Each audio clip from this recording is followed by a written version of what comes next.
Assalamualaikum warahmatullahi wabarakatuh. Jumpa lagi di channel KP Mat. Nah, kali ini kita masih membahas soal TPS tahun 2022. Nah, sekarang kita udah di soal yang ke-13. Nah, langsung aja kita baca soalnya ya. Nah, tabel berikut menyajikan data banyak siswa di suatu sekolah berdasarkan jenis vaksin yang diterima. Nah, ini ada jenis vaksinnya. Ada W, X, Y, Z. Nah, kemudian ini banyak siswa.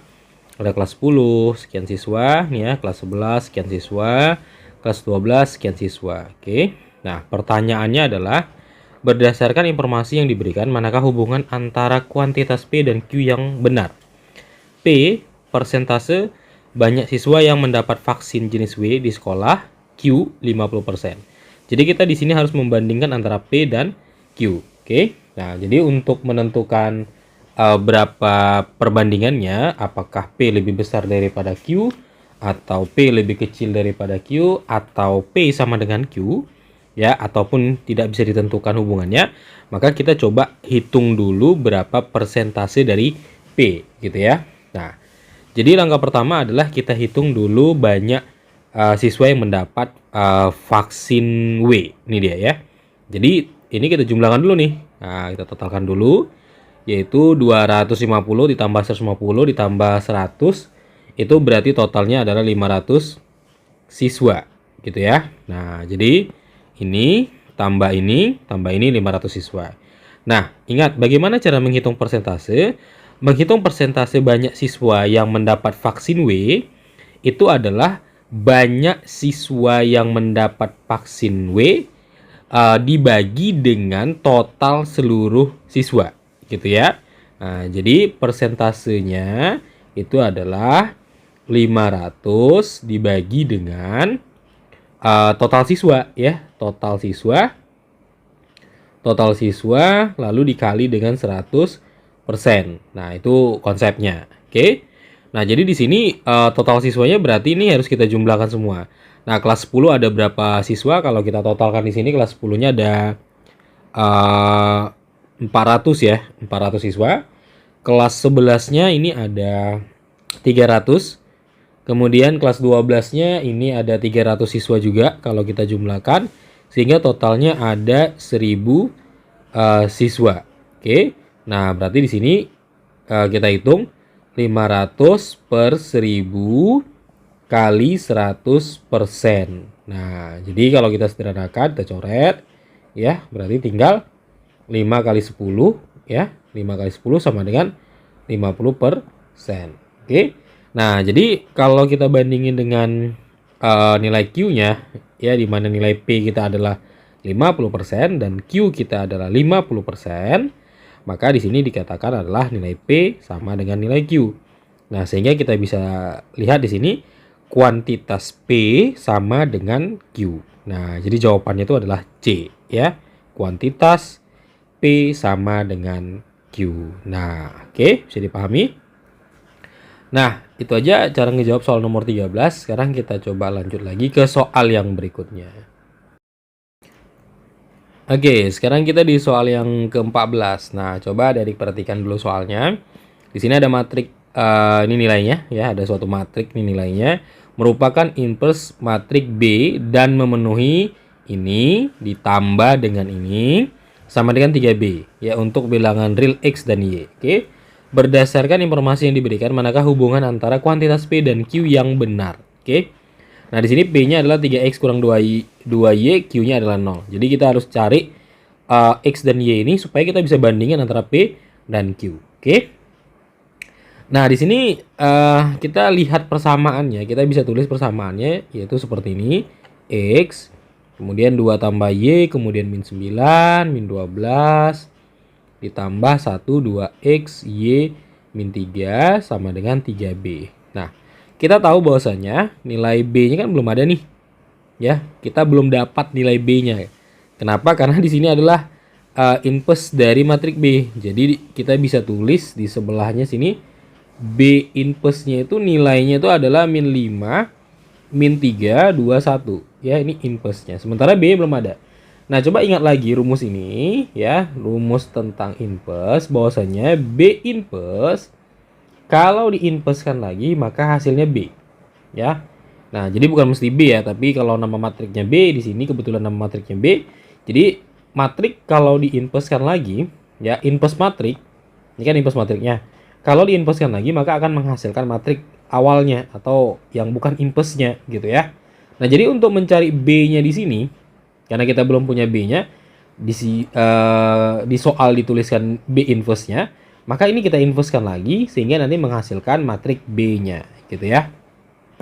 Nah, bagaimana cara mencari B-nya? B sama dengan 1 per, ya, determinankan lagi kali A join-nya. Nah, bagaimana cara mencari determinan? Yaitu kita lihat di sini ya.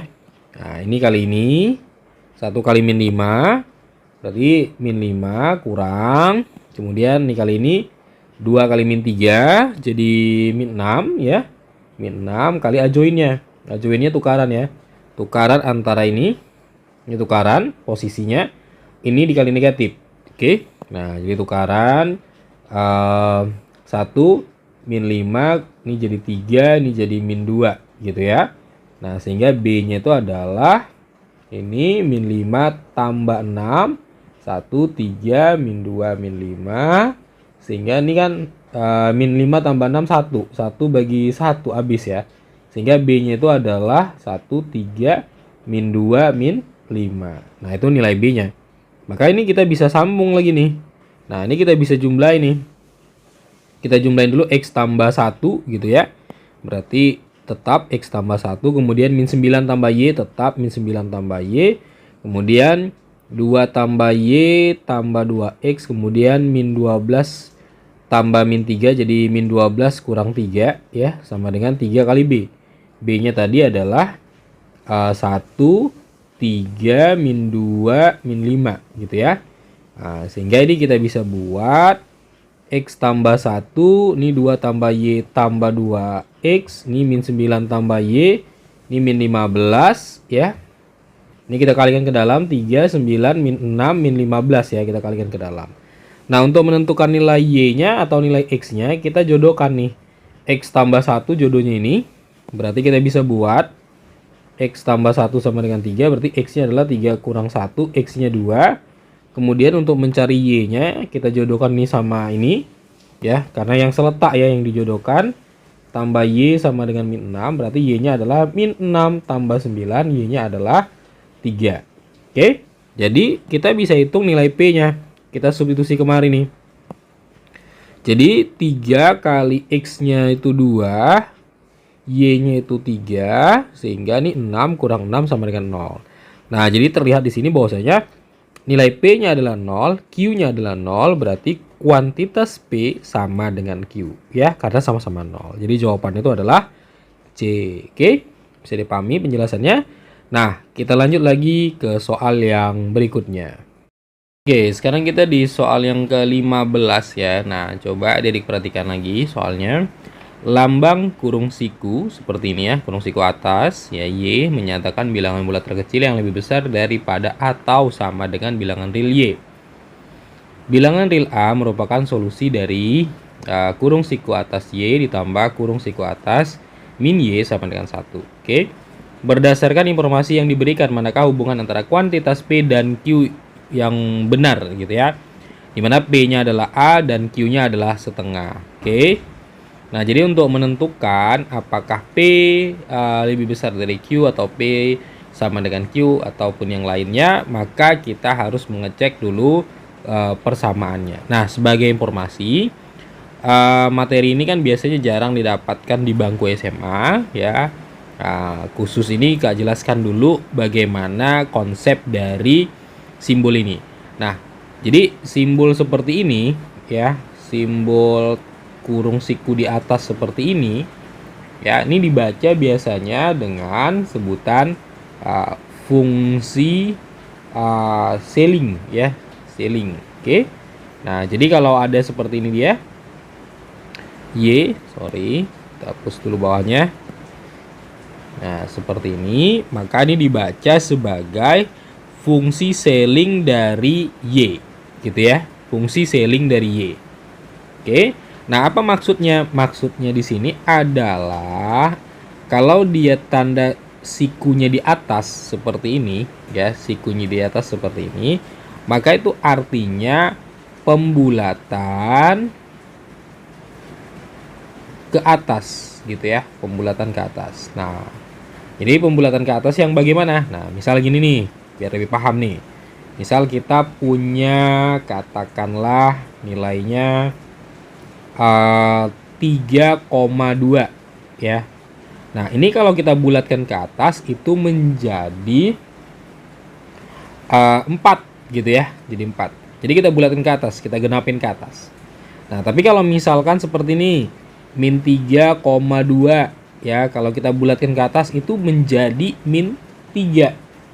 Nah, jadi kalau dia untuk negatif itu dia kita buang desimalnya ya. Kita buang dia desimalnya. Kita ambil yang ini aja gitu ya. Nah, tapi kalau dia positif ya kita tambahin ya, kita naikkan ke atas. Oke, bisa dipahami ya. Nah, jadi ini makna dari fungsi scaling tadi, yaitu pembulatan ke atas.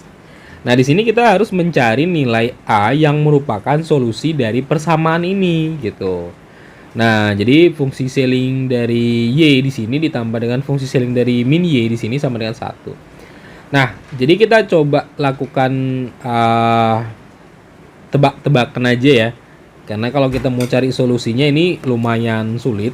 Nah, jadi untuk menentukannya misal gini ya. Misal yang ini aja nih.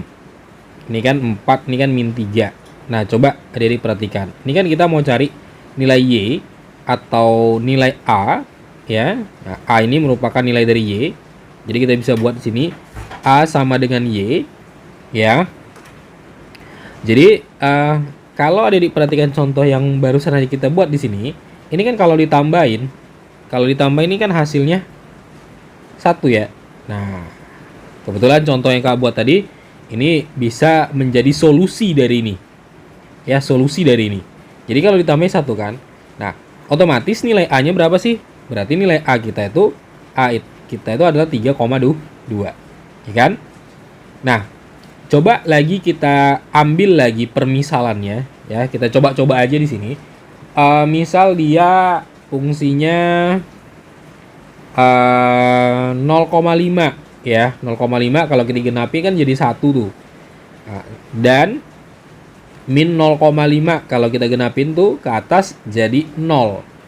Nah, ini kalau kita jumlahin ya, kita jumlahin. Kenapa harus kita jumlahin? Karena kan di sini kan tanda tambah gitu ya.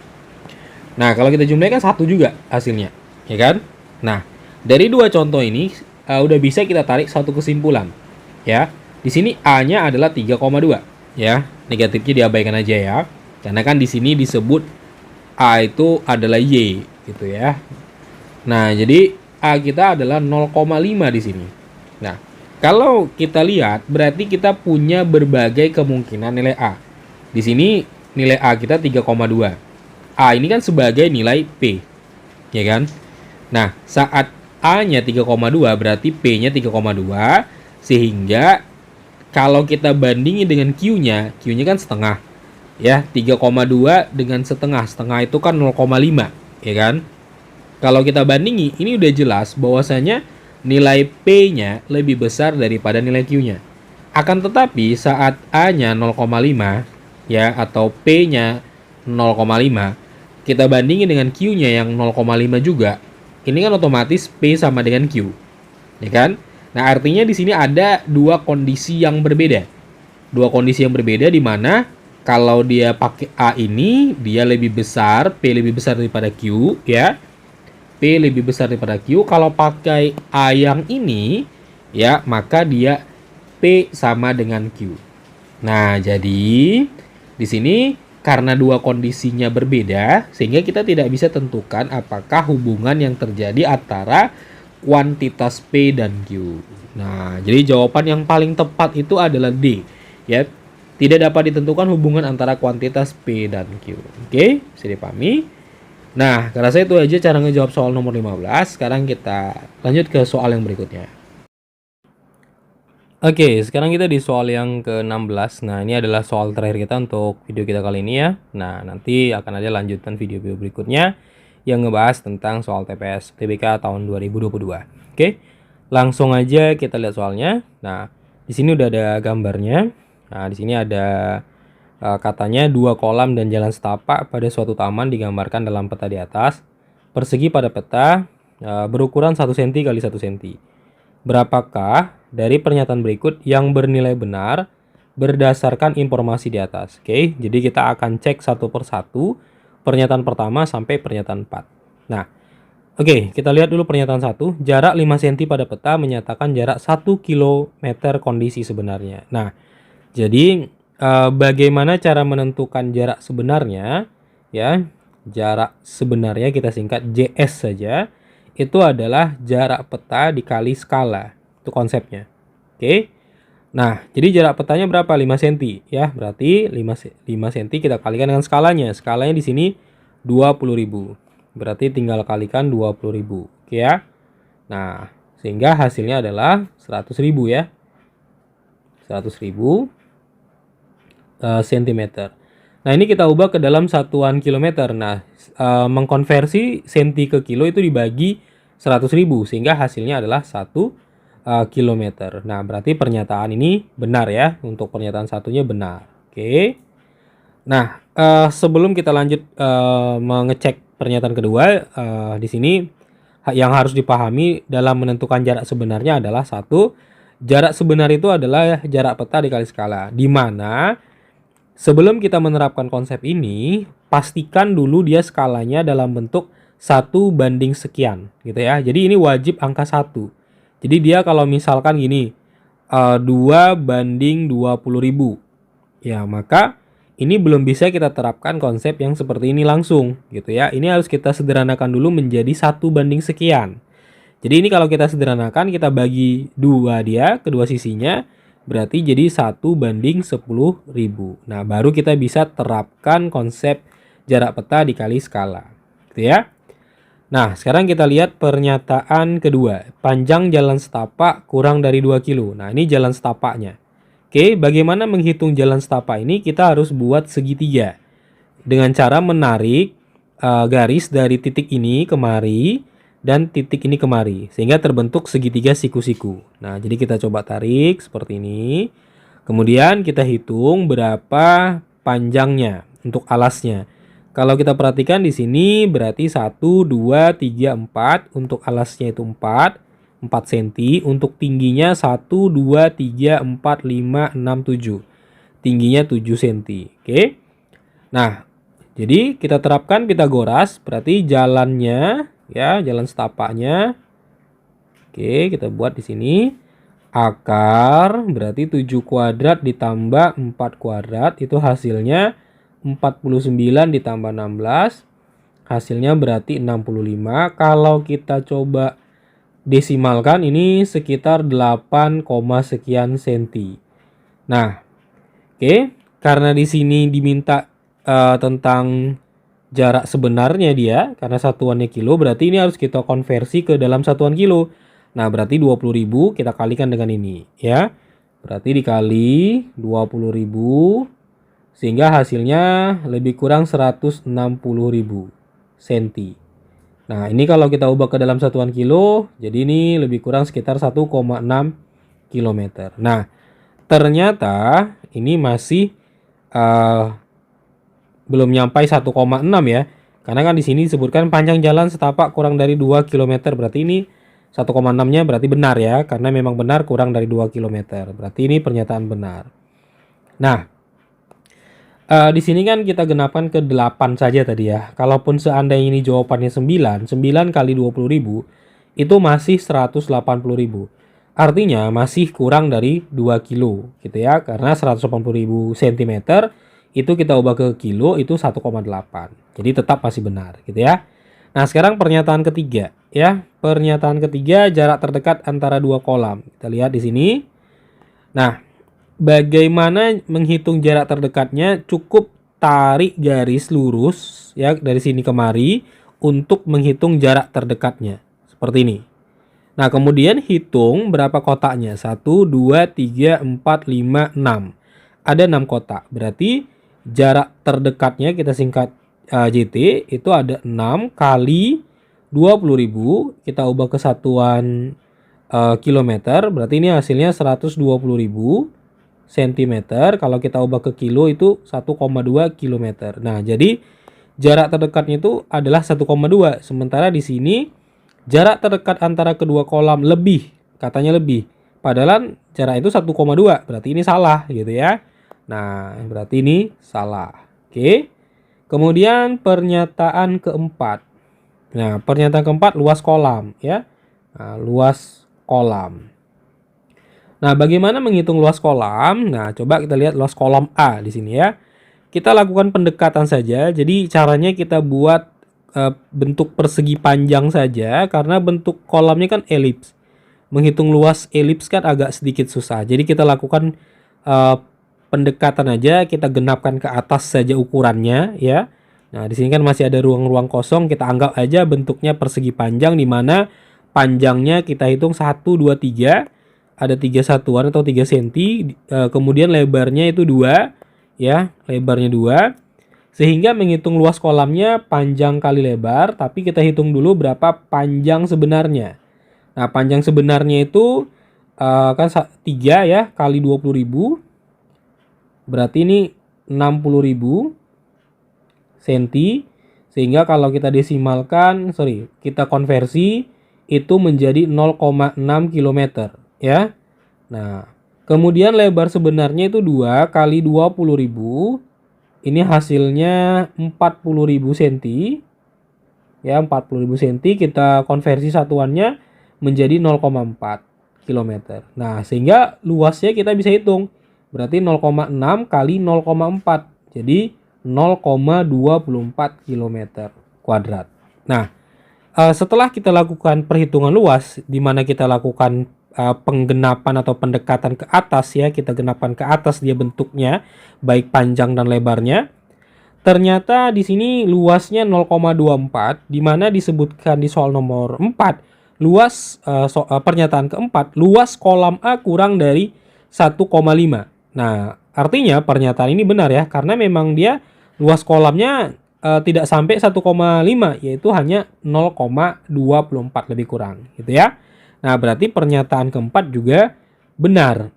Nah, berarti kalau kita lihat di sini ada 1, 2, 3. Ada 3 totalnya pernyataan yang benar, sehingga jawaban yang tepat itu adalah D, yaitu 3 pernyataan benar. Oke, bisa dipahami penjelasannya? Oke, karena saya itu aja cara ngejawab soal nomor 16. Semoga bisa dipahami penjelasannya. Jika ada yang ingin ditanyakan, boleh diketikkan pertanyaannya di kolom komentar. Nanti kita diskusikan secara bersama-sama. Oke, sekian dan terima kasih. Dan akhir kata, Assalamualaikum warahmatullahi wabarakatuh. Jangan lupa like dan subscribe-nya untuk channel KP Mat.